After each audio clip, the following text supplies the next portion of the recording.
Hello everyone, my name is Skyla Post with skylasposts.com, and on this channel you'll find videos all about making an income from home and how to be healthy while doing it. In this video specifically, we are talking about ongoing classes with Outschool. I do have a video that is an overview of all 4 of the class types that you can teach and create with Outschool, but this one is specific to ongoing classes. It's a little more detailed. If you want to see that overview video, I will put an iCard up and I will tag it below as well. But let's get started. Ongoing classes. What do you need to know? They're different than one-time classes or multi-day classes in the fact that there's no end date. You do still have control over your schedule and all of that, but when a student enrolls, it's not like, oh, I come for 4 weeks and then I'm done. Okay? The class keeps going. With that said, it is like a weekly subscription for the students. The parents, once they sign up for the class, every Sunday they will be billed for the following week. When they very first enroll, they're charged right then, and then it's a subscription. Every Sunday they'll get billed for the next week. Charged, not billed. They get charged. Now, parents can unsubscribe at any time. That's totally fine. With that said, the classes need to be created to where they do not need to build upon prior knowledge. Each class that they attend should stand on its own.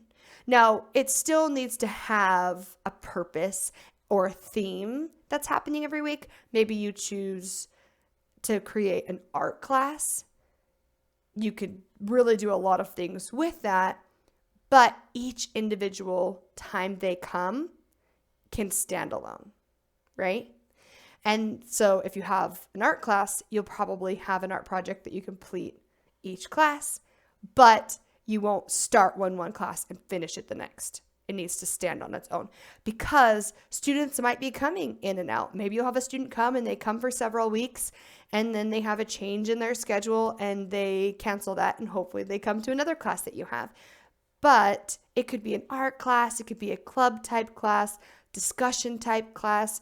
I personally like to teach preschool, so I could do a math class and we could talk about number 7 and the whole class is number 7. Whether or not they came to any of the other classes. Or if I'm doing a language class and we're doing letters, it doesn't matter if they didn't come to letter B, they can still come to letter C because that lesson that day is whole on its own.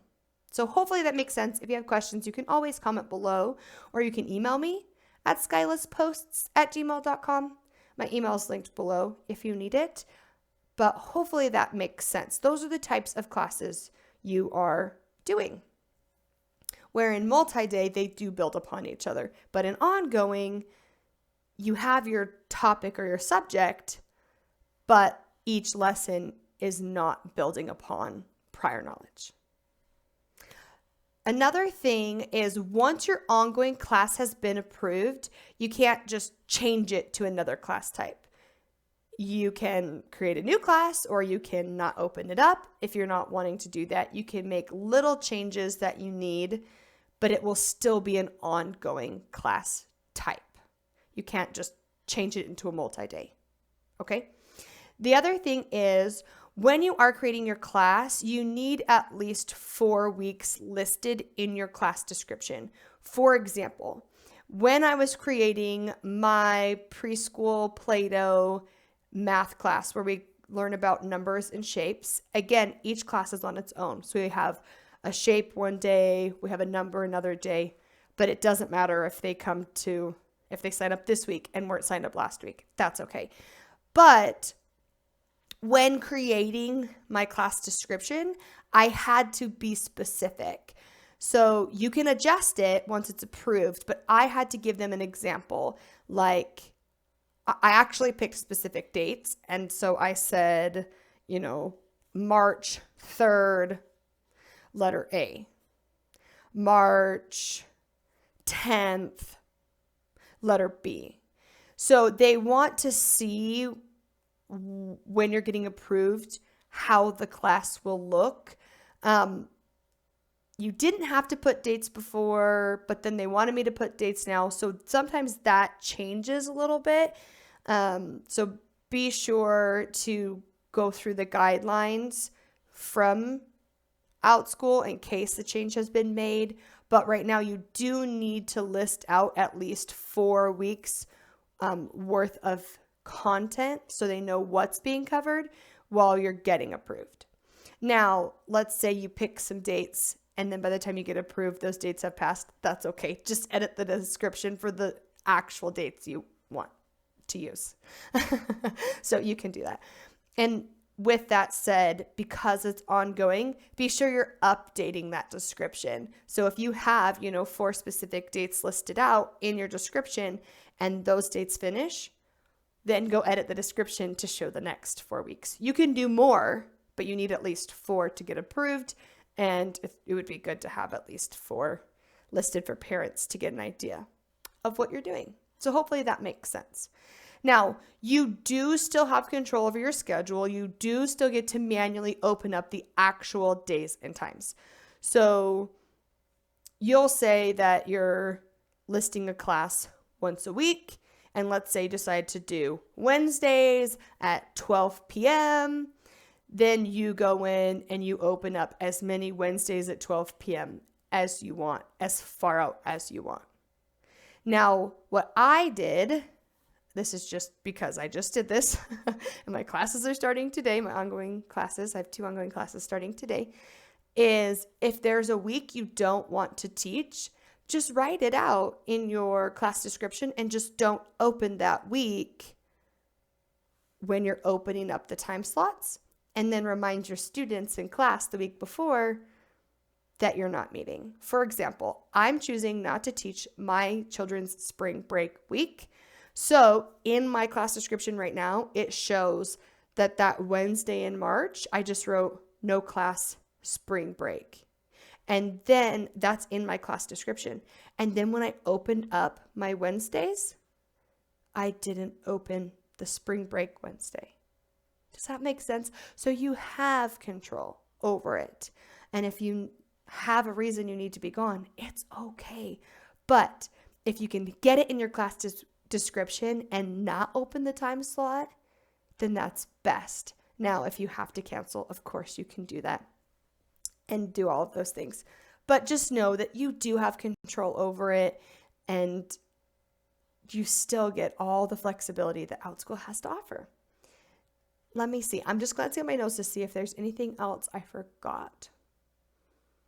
When you are writing it out, make sure that you're charging per week. When you're creating that class and you put in that price, it's per week. Now, you need to meet at least once a week for an ongoing class for their criteria. You absolutely can meet more if you want. So if I have a class and I'm meeting once a week, I will choose my dollar amount for that week. So let's say I want to charge $10 for a class. Then I'll write $10, and that's what they're going to be paying each week if I'm meeting once.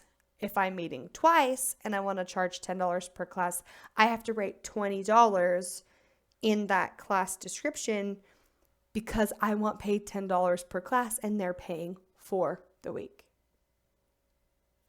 So hopefully that makes sense. Charge per week, not individual class. And then parents are charged every Sunday. Your payout is the following Sunday, the week after you teach. What else?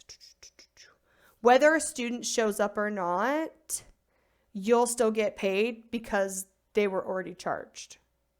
Now, you don't have to offer a refund if a student misses a class. If you work out something with a parent and you choose to do that, that's totally up to you. But if a student does miss 3 consecutive classes, Outschool will unsubscribe them. But it has to be 3 consecutive. That just gives you a chance to have another spot open for someone else to come in. Anything else? Please let me know if you have any questions. I hope this is helpful for you. Ongoing classes don't have an end date. It's like a subscription. Classes need to stand on their own, not build upon prior knowledge. You're required to meet at least once per week. Once you have an approved ongoing class, it will forever be an ongoing class because you cannot change the class type to something else. You can always create a new class, but it stays ongoing. Parents are charged on Sunday. They can cancel subscriptions anytime they want. Whether a student shows up or not, you still get paid because they already paid.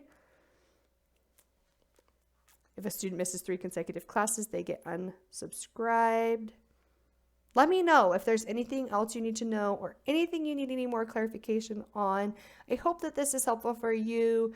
I'll have to keep you guys posted because I am starting my very first ongoing classes this week. I was a little bit afraid because I'm like, that sounds like a big commitment.